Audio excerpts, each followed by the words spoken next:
እንግዲስ እንግዲስ መጥተናል። እንዳያችሁ ነው። አሰላሙ አለይኩም ወረህመቱላሂ ወበረካቱ። እንዴት ናችሁ? ሰላም ናችሁ አላችሁ ወይ? ትናንትና ደግሞ አልተመችም። ዛሬ መጥተናል። እንዳያችሁ ሀይሜ ምን አለች? የሆነ ነገር የምትናገሩ ሰዎች ብዙ ሰዎች እንግዲህ እንደ የእኛ እኮ አፋችን ታውቃላችሁ። መጥፎ ነገር አትመኙ የሰው ልጅ። እኔ ምንም ቢሆን ምንም እኔ ስታመም የሆነ ነገር ባይሆንኩም የኔ ጠገባል ሰው ነው ሮጦ የሚደርስብኝ ያለች ነው። እውነቱ ነው፣ ወላሂ እውነቱ ነው። አሁን እናንተ ሩቅ ናችሁ፣ እናንተን እንወዳለን፣ እናንተ እንደዚህ ናችሁ ትላላችሁ። ግን የሆነ ነገር ብትሆን ማን ነው ሩጦ ምንደርሳት? ብሩኬ ነው። ትምህርት እንደሆናችሁ ትናንትና መጣች የሆነ ቪዲዮ እንዳያችሁ ነው። ትናንትና ማታ ሊያሳይ ነው፣ እሷ እናንተ ልታሳይ ነው። ምን ትላላችሁ? አንድ ጊዜ እሱ እኮ ለብር ብሎ ነው፣ እሱ እኮ ለጥቅም ብሎ ነው እንጂ እሷን አይወዳትም። ቢወዳ ብኖሩ ቀለበት ለምንድን ነው አይደርግም ብላችሁ ብዙ ሰዎች የምታወሩ ብዙ ሰዎች አላችሁ። ሁሉም ነገር ጊዜ አለው ያሉ ነው። እነሱ እኮ ቃል ገብቷል። አንድ ቀን ይሆናል። ገና ናቸው። ምን ያስቸኩላችሁ ደግሞ? እኮ ቀለበት ልብ አያስርም እንጂ እጅ ነው እንጂ ልብ አያስርም። ቀለበት ቢያደርግ ብሩክ አሁን ለሀይሜ ልብ አያስርም ቀለበት፣ ታውቃላችሁ አይደለም? ስለዚህ እነሱ የሚቆሽሹ እነሱን ዝቅ ከፍ የምታደርጉ አንዳንድ ሰዎች አላችሁ። ብዙ ሳይሆን ትንሽ ናቸው። እናንተ ትናንትና አሳይታለች። እሷ ማን ነው አሁን ምግብ እንደበላች ውሸት ነው ስትይ እንደ በቃ እንደ የሆነ ነገር አያችሁ አይደለም? ማን ነው ውሃ ምን ሆነሽ ብለ የያዘ ብሩክ የራሱ ነው። ስለዚህ እኔ ምንም ምንም የሆንኩን አንድ ነገር ሮጦ የሚደርስብኝ የኔ ጠገባሌ ሰው ነው እንጂ እናንተ አይደለም። ስለዚህ ዛሬ ሊያሳያችሁ ነው ያለችና አሳያችሁ። አያችሁ ይገባችሁ ብኖሮ እነሱ እኮ ብዙ ሁልጊዜ እያሳዩ ነው። ግን አንዳንዳችሁ አይገባም አንዳንዳችሁ። ስለዚህ ሰውን አታቆሽሹ። ካገታልሽ ምናምን ትላላችሁ ደግሞ። ምን ነው ሰው ነው እኮ ማን ያገታል? ስለዚህ ክፉ ነገር ብትቆጠቡ ይሻላል። አትናገሩ፣ ክፉ የማይሆነ ነገር አትናገሩ። የሰው ልጅ መጥፎ አታመኑ። እውነት ነው የምላችሁ። ደግሞ ቀጥሎ ቢኒና ሄሉ በሳምንት ወይስ በአንድ አመት ነው ወንድ የምትቀይረው? እውነቴ ነው የምላችሁ።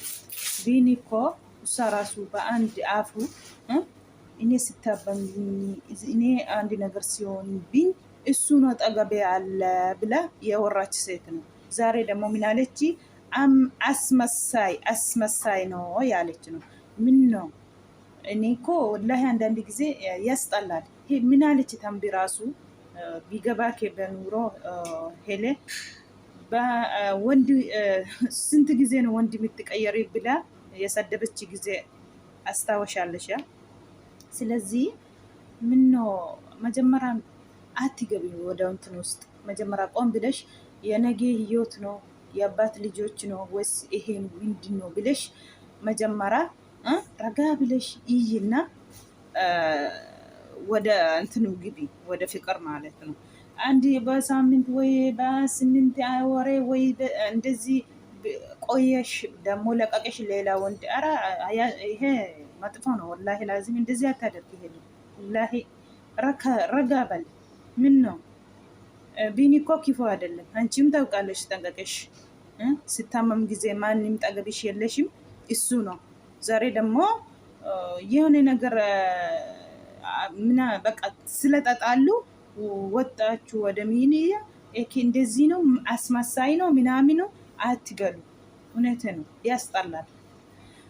Akkuma argitan egaa Haimeenii wanta jedhanii arrabsanii fi maal si butu si ukkaamsuufaa asiida sitti daffa'u minaaminii jedhanii wanta odeessanii fi ጥሩ nama asaaba waan hin taane namaan asaabina ani yoon rakkadhes yoon dhukkubsadhes immoo kan fiigee na qaqqabu isuma na bira jirudha sinna jaallattu warri fagoo jirtan malee waan waa tokko ta'e fiiddaniif tanii na qaqqabdanii kanaafuu waan xuru namaa yaadaa jettee akkuma argitan sobde mi'aan iyyeessite akka nama qufa'ee taatee akka tokko washin taatu burkee ol qabee bishaan itti qabaa maal taatee jedha nama gaddisiisa garuu isheen itti agarsiisuuf sin ittiin agarsiisaa jettee timirtiifidha. Kanaaf barumsa irraa fudhattu jedhee yaada warri waan baay'ee haasoftanii wayin waan baay'ee warri jettanii kan isheen jette jecha namaa yoom keessaa baama jechi namaa bulee ka'ee xiqqoo namni namaan jedhu yoom afaan sagal namarraa ta'adha. Kanaafuu baay'ee tokko ulfaata waan nama hordofuuni yoo of ta'anii deeman malee yoo akka namaatiin mana keessa ooltu wanaayyuu gadi hin baatanii jechuudha akka namaaf otoote. Amma immoo taansee immoo Heeluun akkuma argitan egaa biinii wajjiniin gara ji'a 7 hinuma ta'u walitti dhufanii jechuudha. Har'a immoo waan isaan irratti wal dhaban hin beeku inni biyya galee maatii bira deemee dhufee jedhe asmassaayii jettee kana booda wanti sin natti gadditan hin hojjedhu wanti sin narraan jaallanne hin hojjedhu waan sin natti gammaddan malee jettee kan isheen viidiyoo tokko gadda gadhiiste jechuudha.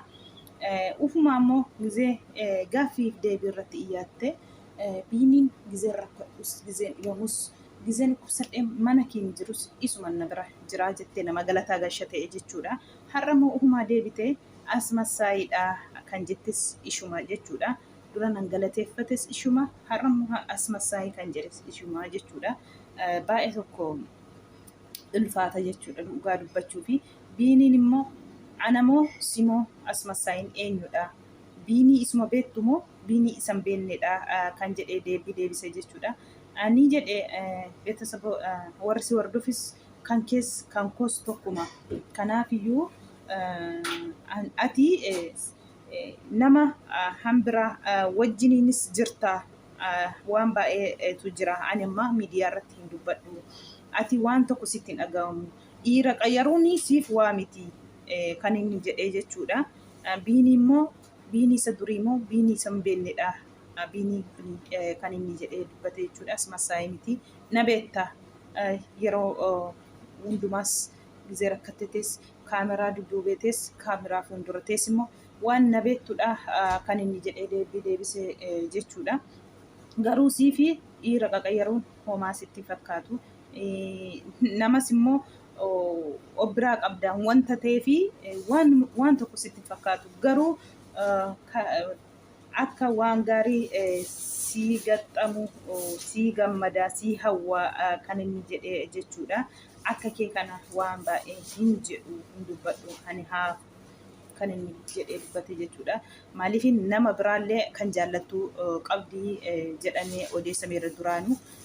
Namoonni tokkos immoo biiniin ijoollee qabaa haadha manaa qabaa ati akkamiin warri jedhanii yeroo hunda komentii jala deemanii ishee jala deemanii warri barreessanis jira jechuudha. Inni koo hin soba malee haadha manaa qabaa mucaa qabaa warri jedhanii jiru jechuudha. Nam tokko mucaa qabaatee wal jaallannan mucaa qabaatee maalii qabaatee miti waannaan jaalaladha. Biiniin immoo nama ishee wajjiniin isheen dhukkubsattee jennaan funyaaniin galgalee caccabaa fiigudha isheef jechuudha. Isheen hin beekti kana nama immoo aarsaa guddaa ishee kaffaleeru amma walitti dabalamanitti jechuudha. Garuu immoo gizee addaan ba'anii otoo wal xiqqeessuu otoo kaf ziq wal gochuu dhiisanii bareeda ture jechuudha. Heeluun gaafa alaazii wajjiniinis gargar baatus wal dhiisan sanas waan baay'ee jettee gimaataa minaamin jettee arrabsitee jechuudha. Wallaahi dhugaa dubbachuu jechuudha. Isallee ji'a 4 ji'a 5 wayii waliin turte isarraallee deebitee isa sin dhiistee jechuudha.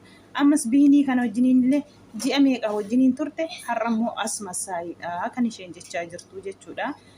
Mucaa saba biyya isaanii sana immoo waggaa tokko muluu waliin turanii isaanis adda baatee jechuudha. Amma arfaffaa qabaa jirti jechuudha. Dhiira arfaffaa. namni namatti kolfa dhugaa rabbii dubbachuuf wallaahi. Kanas qabanii kanas gadhiisuun kanas qabanii kanas gadhiisuun miti dhugaa rabbii. Maaliif nama akkuma amala isaati jechuudha. Akkuma tsabaa isaati. Hundiyyuu gara haadha keessaa bahee tokko hin ta'u mitiire garaan haadhaayyuu burreedha jedhama. Kanaafuu otoo wal xiqqeessuu otoo waa waliin jechuu dhiisamee bareedaadha. Wal xiqqeessuurra wanti argamu hin jiru. Namni yoo wal dhiisee wal biraa deemu karuma nagaatiin karuma gammachuutiin siifillee karaa nagaa siifaa ta'u rabbiin han ta'u siifaa kennu jedhanii walirraa otoo deemanii bareedaadha. As baanii viidiyaatti guyyaan tokkoyyuu xiqqoo miti. Ji'a ammaa kana waliin turaa turu dhugaa rabbii dubbachuu guyyaan tokkoyyuu qalbii miti ilma namaaf jechuudha. Amma kana waliin nyaatanii waliin dhuganii waliin dabarsanii gaafa addaan ba'anii immoo jecha hin taaneen haamilee hin taaneen wal cabsuuni baay'ee fokkisaadha wanta ta'eef heeluun yeroo hunda kana afaan ishee keessaan bahu waan baay'eedha.